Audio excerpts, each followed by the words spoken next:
On va utiliser le phaseur, les paramètres en fréquentiel. I est égal au module phase et réactance capacitive. XC est égal à 1 sur J oméga C. Voilà. Il n'y a pas d'inductance, il n'y a pas de bruit d'inductance, d'accord? On oublie XL, qui est J oméga L. Il faut trouver le courant IC qui passe par le condensateur et la tension VCT aux bornes du condensateur, d'accord? Et ça, pour étudier, hein, je répète encore une fois, pour étudier un circuit en courant alternatif, sinusoïdal ou cosinusoïdal, on transforme les grandeurs temporelles en grandeurs fréquentielles. D'accord? Et pour ça, pour l'instant, qu'est-ce qu'on a comme données là? Là, on a la tension de source. C'est connu. Et la caractéristique du condensateur, c'est connu. D'accord? Ce qu'on ne connaît pas, c'est la tension. Maintenant, la tension aux bornes et ICT qui passe par. Et tout ça en régime permanent. D'accord? C'est-à-dire que le circuit a fonctionné depuis longtemps. Depuis un certain temps. 2 heures ou 2 minutes après la fermeture. Si par exemple, il y a un interrupteur ici. D'accord? On ferme depuis 5 minutes. Pourquoi on dit ça? Parce qu'au bout de 5 minutes ou une minute, le régime devient permanent. C'est-à-dire, ICT et VCT deviennent stables. D'accord?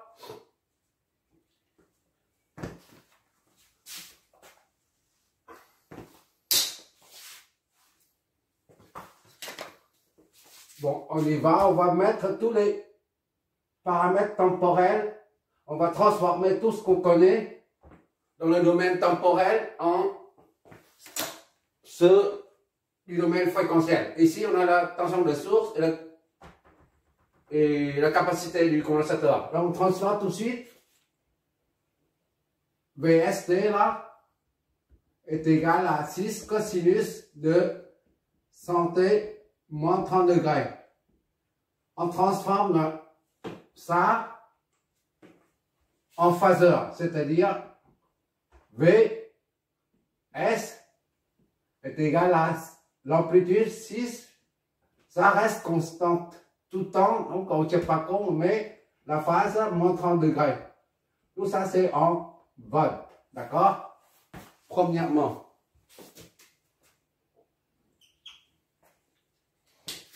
Et deuxièmement, c'est le condensateur. On connaît la capacité.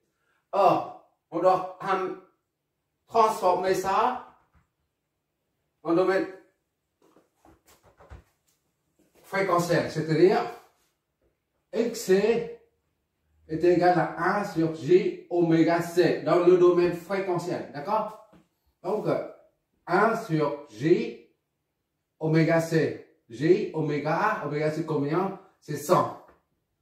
Ici, là, c'est oméga, d'accord? Oméga. En radians par seconde. Par seconde. 100 fois C. C, c'est 50. Microfarad. Ça donne farad. Voilà. Ça nous donne quoi? Une calculatrice.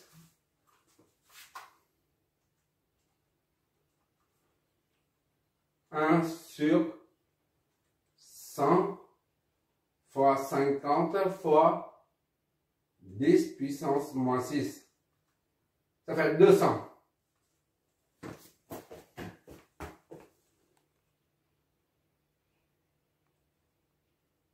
D'accord?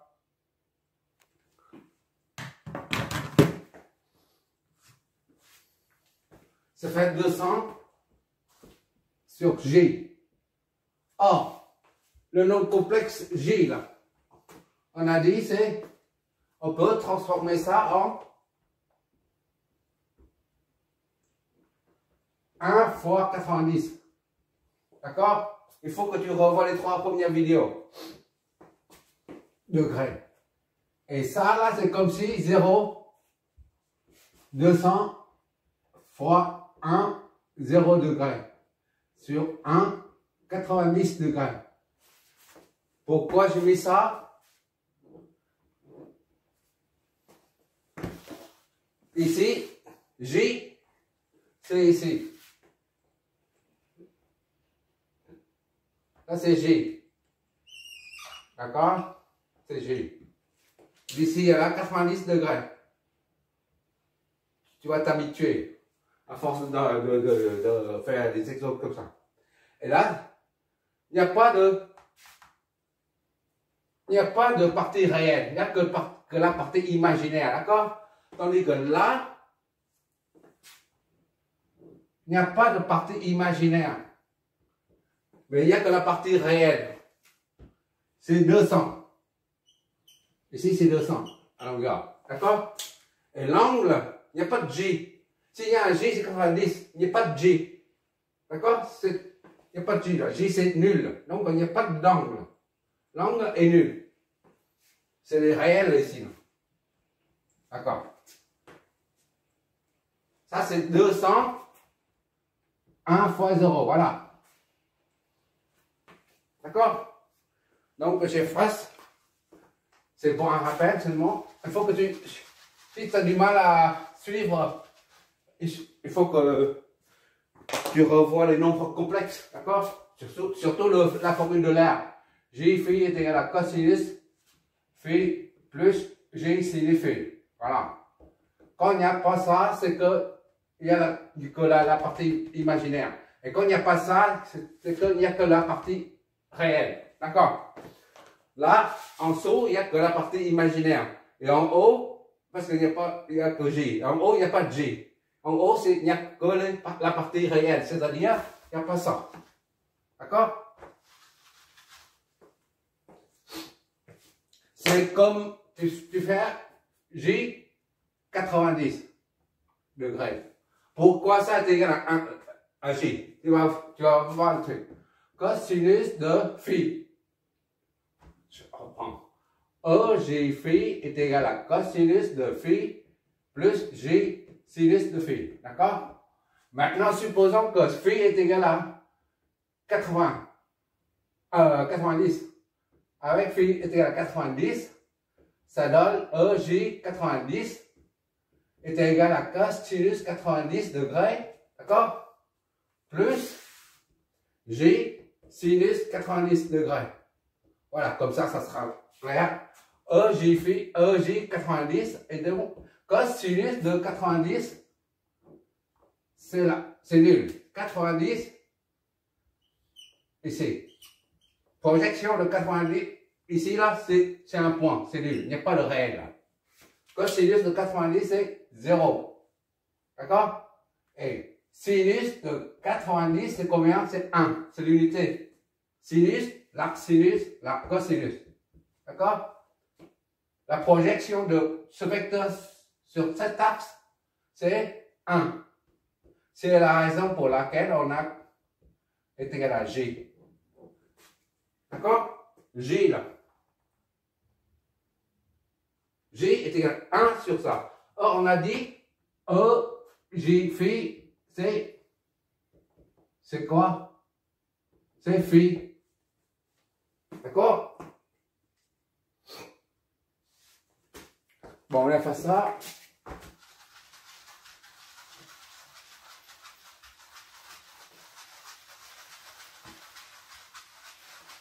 Tu retiens J phi, il y a une formule J phi est égal à ça, est égal à cosinus phi plus J sinus phi. Voilà. Tu retiens ça et puis tu en déduis toutes sortes de nombres complexes. Tu retiens ça.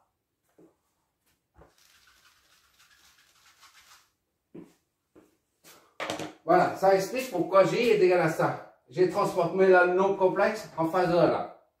Donc, XC, là c'est un nombre complexe, hein, d'accord? Ou phaseur si tu préfères. Est égal à 200 divisé par 1, ça va être 200. le quotient des deux, et puis la soustraction numérateur, la face au numérateur sous moins la face au dénominateur, ça fait 0 moins 90. D'accord? Donc, XC est égal à 200 et moins 90. Ça, c'est le deuxième paramètre. D'accord? U est égal à RI. V. Ça, c'est la même tension que ça. C'est la même chose, d'accord? VC. VC est égal à XC fois IC. d'où IC, en termes de phaseur, R phaseur, c'est un nombre complexe. C'est de la partie réelle du nombre complexe dépendant de la fréquence. D'accord? Tout ça, c'est des nombres complexes. VC sur XC. D'accord? VC, c'est ça. 6 moins 60 et moins 30 divisé par XC, c'est 200 et moins 90. 6 divisé par 200, d'accord? Et moins 30 degrés moins 90. Qu'est-ce que ça nous donne? 6 divisé par 2, ça donne 3. D'accord? 3 divisé par 100. Moins 30 plus 90. D'accord? IC, et donc le phaseur IC est égal à 0,03.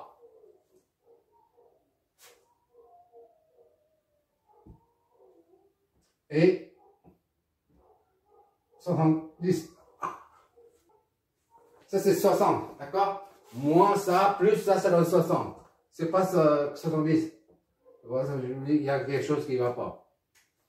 60 degrés. Voilà. Ça c'est en ampères. Ou alors 30, 60 milliampères. C'est pareil au même. D'accord? IC et ça. Là, on a trouvé là, IC. Mais pour l'instant, on a trouvé en domaine fréquentiel. D'accord? Et maintenant, qu'est-ce qu'il faut? VCT. VC, on l'a ici, là. VC, on l'a. D'accord? VC, là. Son au bord du compte 2, c'est la même que celle au bord de la source. Les deux sont en parallèle. C'est la raison pour laquelle c'est la même chose. Bon, maintenant, c'est le déphasage. Le déphasage, on évalue le déphasage. L'angle le plus petit, c'est moins. C'est VC, là. Moins 30. Voilà, c'est moins 30. Moins 30 degrés. D'accord? 6. VC est égal à 6 moins 30 degrés. D'accord? Et maintenant, l'autre angle le plus grand, c'est 60. À partir de l'axe horizontal, là, 60. 1, 2, 3, 60. Voilà. Ici, c'est IC est égal à 0,03 60 degrés. Ça, c'est 60. Le déphasage. On va dans le centrigo. D'accord? On part de l'angle plus petit, là. Pour rattraper ici, VC doit le phaseur, pour rattraper le phaseur IC, le phaseur ou le vecteur VC doit parcourir 30 en valeur absolue plus 60. C'est-à-dire, déphasage est égal à moins 30 plus 60 est égal à 90 déphasage. Je vois toujours cette espèce trop bas. Ok, on voit déphasage. le phasage entre tension et courant est de 90 degrés. Comme VC doit rattraper IC, donc VC est en retard. Conclusion, là. Attention, VC est en retard de 90 degrés par rapport à la tension, au courant IC. Ou alors, ou bien, IC est en avance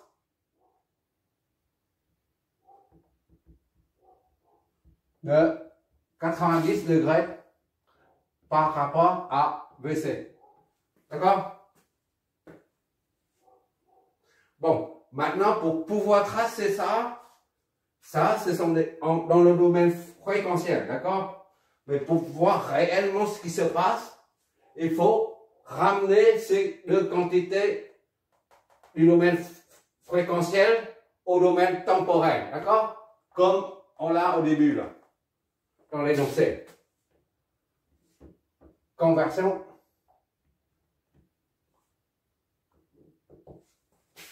VC, le phaseur VC, c'est 6 moins 30 degrés. D'accord? Il n'y a pas de T là, il n'y a pas de variable T parce que ça dépend de la fréquence. On a dit EJ oméga T est implicite, sous-entendu. D'accord? Donc maintenant, la preuve, il n'y a pas de pulsation là. Donc maintenant, on ramène ça au domaine temporel, c'est-à-dire VCT, il y a la variable maintenant. Est égal à l'amplitude 6 fois cosinus de oméga T. Oméga c'est 100. 100 T plus la phase, c'est-à-dire moins 30 degrés. Ça c'est en volts. Et pour I, le phaseur IC, lui c'est 0,03 et 60 degrés. On l'amène au domaine temporel comme on vient de faire, ça fait IC. Là, il n'y a pas de variable T, ici il y a la variable T. Donc l'amplitude c'est 0,03 cosinus toujours de 100 T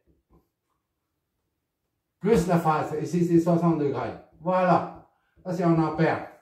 Et ça, si tu saisis ça sur une calculatrice, tu verras les signaux qui partent comme ça. D'accord? Par contre, ça, tu ne vois pas. Tu ne vois pas les grandeurs. Si tu dis, voilà, je veux à ce niveau-là, x est égal à tant, t est égal à 2 secondes, par exemple, hein, j'aurais quoi comme l'ordonnée?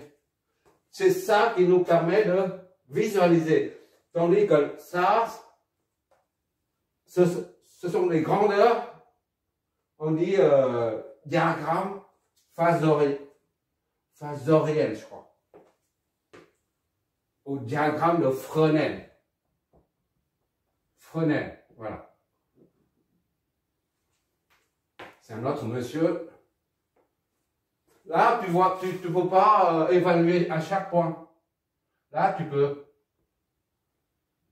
5 secondes, t'es à la 5 secondes, par exemple. Tu sais exactement où ça, qu'est-ce qui se produit à 2 secondes et à 5 secondes. Mais tandis que, en termes de phaseur, tu ne peux pas. D'accord? Par contre, tu es obligé de mener les calculs avec les phaseurs. Sinon, tu t'en sors pas. Déjà avec un seul condensateur. Mais il y a de l'huile à la gueule. On n'est jamais sorti l'auberge. D'accord? Bon, on a terminé ça. Oui, pour le condensateur, comme d'habitude, on dit, ici, on avance de 90 par rapport à VC. Je reprends, je répète, ici, encore une fois, une dernière fois, c'est le condo qui doit être chargé. Le condo, il faut charger lorsque le courant passe par le condo, ça distribue les charges. Voilà, on peut dire ça comme ça. Et les charges génèrent un champ électrique. Le champ électrique va engendrer une différence de potentiel. D'accord? C'est-à-dire que, qu'est-ce que ça signifie en fait? Ça arrive avant que ça soit né. D'accord? D'accord? Ça c'est le petit frère, ça c'est le grand frère. Ça c'est le petit frère, ça c'est le grand frère.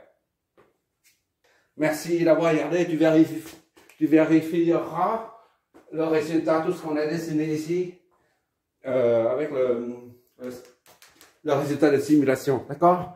Merci d'avoir regardé.